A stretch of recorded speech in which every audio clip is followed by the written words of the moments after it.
ભાઈ એક વાત લખી રાખજો,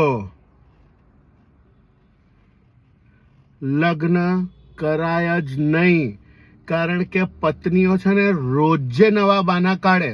ભાત થોડા ઢીલા થઈ જાય તો કે ચોખા નવા હતા, રોટલી જરા કડક થઈ જાય તો કે ભૈયાએ બરોબર પીસ્યું જ નથી, ચા મીઠી થાય તો કે સાકર જાડી હતી, અને ચા પાતળી થાય તો કે દૂધ પાણી જેવું. લગ્નના ફંક્શનમાં જતી વખતે કે કઈ સાડી પહેરું, મારી પાસે તો એક પણ સારી સાડી જ નથી. ઘરે વહેલા આવીએ તો કે ટીવી ઉપર મેચ છે કે શું, ઘરે મોડા જઈએ તો કે કોની જોડે રખડતા હતા.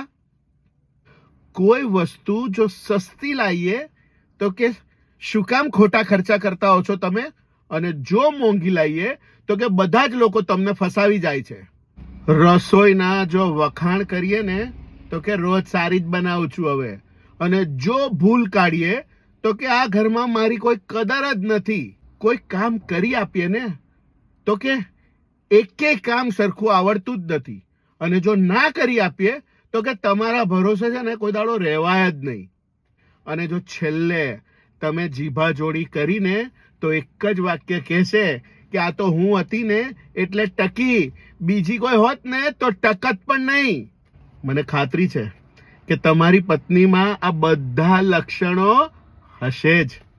કોઈને કહેતા નહીં હો, પણ કારણ કે કરેલા બધા અહીંયા જ ભોગવવાના છે ભાઈ. એટલે જ કહીએ છીએ કે લગ્ન ના કરો.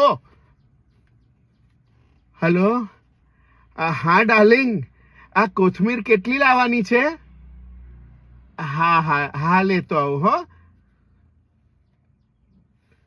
જાઓ ને હવે. શું તમે રોજ મારી જોડે જુઠ્ઠું બોલાવડાવતા હો છો?